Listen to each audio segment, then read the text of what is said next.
Hey guys, welcome back to our YouTube channel Login Aid. Today in this video, I am going to show you how to log in NFL account on PC. Before we begin with the tutorial, make sure you subscribe to our YouTube channel and hit the notification bell so you never miss any other tutorials like this. To log in NFL account on PC, first open any web browser available on your PC. I am using Google Chrome. Now go to your search bar and type www.nfl.com,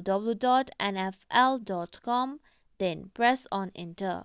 With that, you'll be taken to NFL's website. Now here you can see sign in option at top right section of the website. Click on sign in option.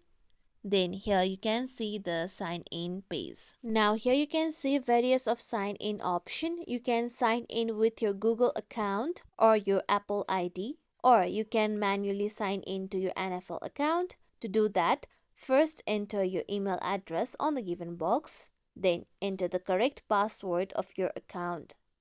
If you forgot your password or aren't able to access to your account, you can click on Forgot Password. After entering your email address and password, click on Sign In. With that, you will be able to log into your NFL account. As you can see here, my account has been now signed in. This is how we can sign in NFL account on PC. This is it for tutorial everyone. Hope this tutorial was helpful to you all. If you liked today's tutorial, make sure you like, share, subscribe to our YouTube channel for more tutorials like this. Thank you for watching.